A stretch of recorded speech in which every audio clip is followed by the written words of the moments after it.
It's time for the one and the only show. It's the Luke Howard Show live. Thank you very much.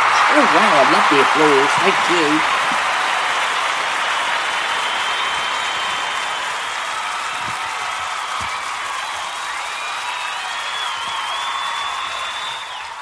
Well, thank you very much. Good morning. It is another show, of course, our last show of the week.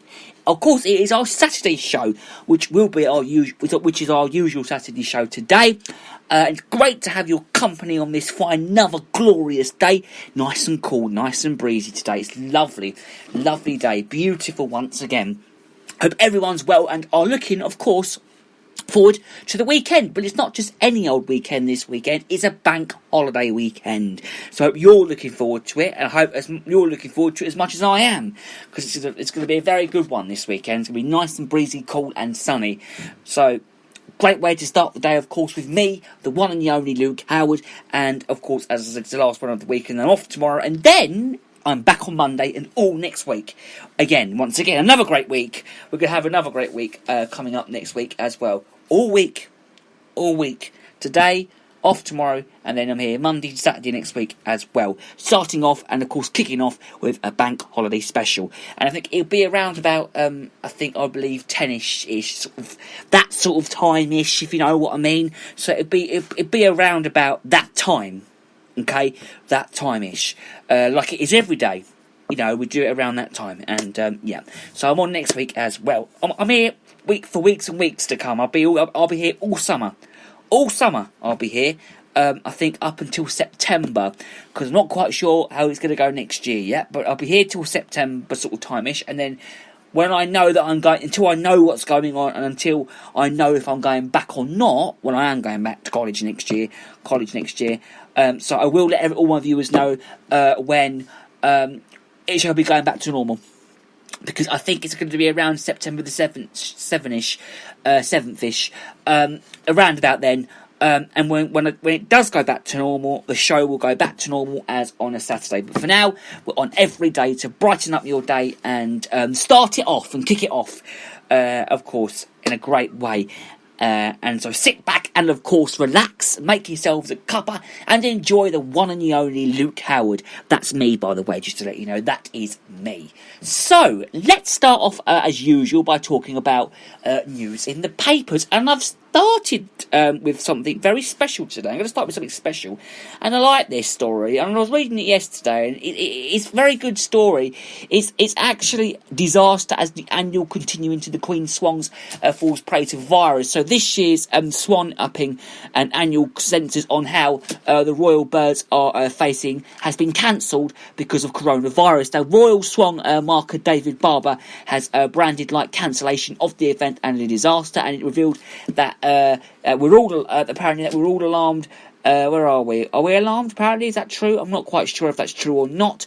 With air rules as well, and have been targeting the birds during lockdown. And Mr. Barber 70 said it was only the second time that the census of the swan population in the River Thames will not go ahead in more than 800 years. He was due to lead to the Royal Swan ups to weigh, measure, and check the birds for injury.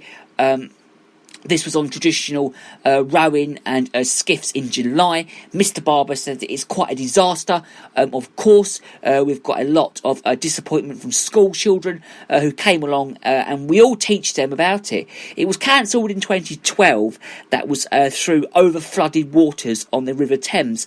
But that's really the first time it had been. He said, I've been doing this since 1993. I used to help, and my name was actually put forward for the job with a lot of others. When my processor retired, I was appointed by the Queen. This year's swan upping was due to take place from July the 13th, but of course, due to COVID-19, of course, it's not going to be taking place like everything else.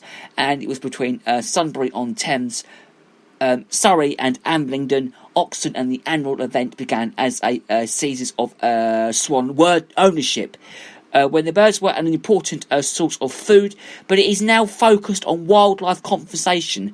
But Mr. Barber also hit out the rise of yobs with air rules and shooting swans during the lockdown. He said that we've had quite a lot of shootings, in fact, which is disappointing. He said, I think people have had more time on their hands and undesirable. Let's say that they're shooting swans, and it's nearly always with air rifles, and it's nearly all with youngsters. So some swans have died, and we still have quite a few dog attacks because people have been taking their dogs out even more. We've been taking ours out quite a lot, actually, to be honest with you. But that's not done on purpose. But they are running their dogs off the lead near swan nests, and they shouldn't really be doing it near swan's nests. As soon as they see any animals like them or people walking past, they should actually be doing what I just said. Letting them on leads, keeping them on leads. They shouldn't keep them off, to be honest with you. They just shouldn't. So the Royals remain as strong as ever. Kate and Sophie represent the very best that we can hope for on the Royal Woman, and we look forward to seeing much more of them as a team. Kate, 38, was one of the Fab Four with husband William, Prince Harry and wife Meghan Markle, who were once viewed as the future of monarchy. Mother of two, Sophie, 55, married Prince Edward in 1999 after working in PR. So last week she said that Kate teamed up with the royal family's podcast tribute to nurses around the world by mark International Nurses Day. The Queen of Charles and Camilla, William and Anne called nurses and health workers around the world to thank them all. And Sophie and Kate teamed up to call 7 Commonwealth countries with the Duchess at her Norfolk home. This is Anma Hall, and the Countess speaking from Bagshot Park in Surrey. And one exchange with British military medics in Cyprus. A male nurse talks about how his children take home and coping without school. He told the royal pair that they're doing well, and my ex-wife's school teacher, so that she can keep them busy. As Kate started to say something, that Sophie bursted out laughing, and she said that be careful, and of course, be careful.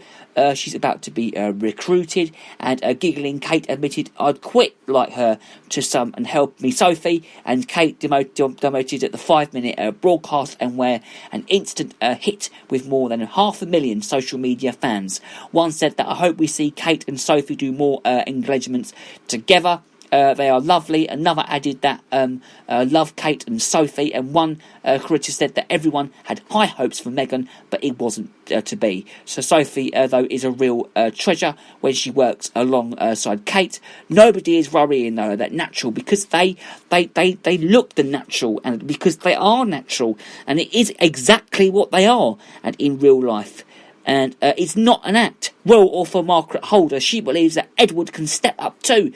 She said that he is told instructions are long behind him, in part due to Sophie, and they are showing that the united front of these family needs.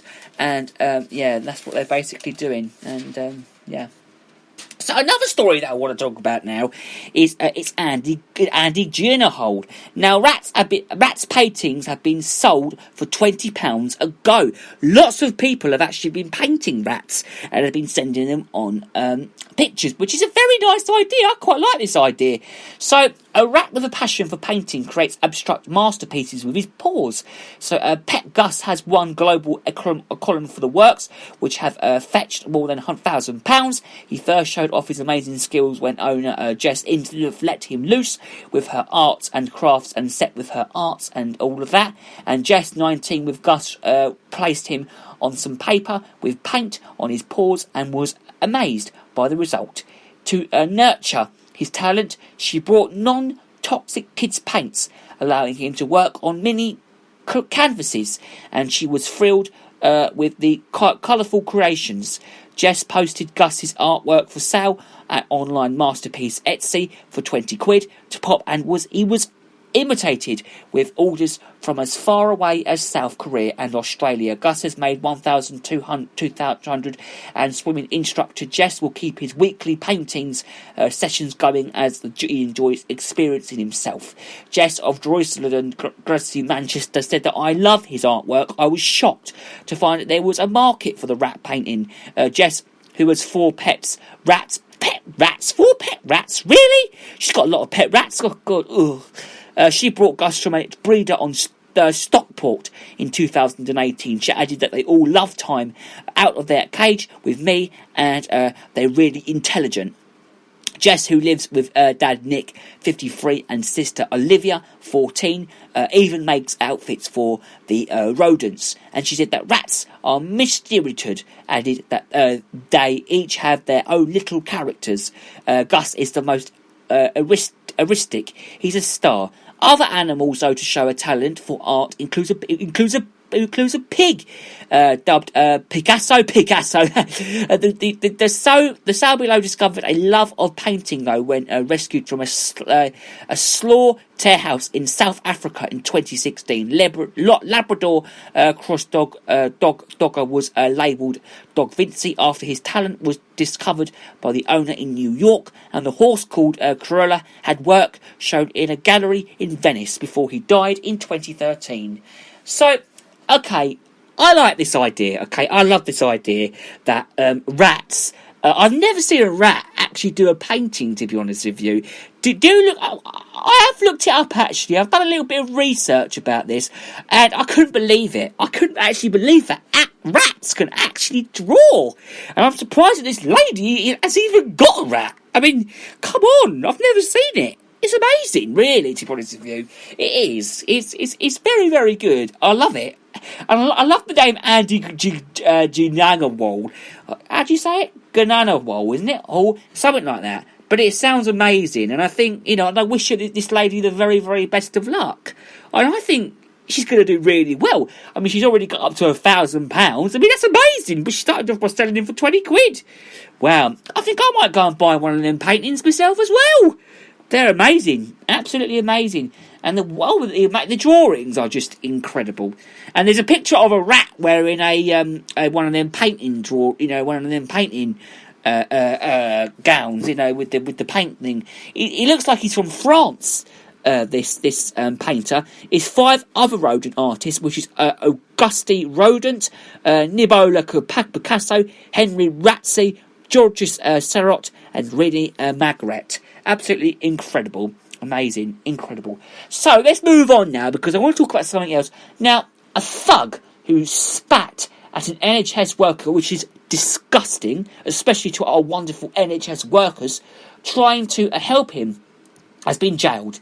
John Jack Grancy, 21, he was taken to hospital on Monday Monday night last week, and was approached by a medic who waited to carry out routine checks.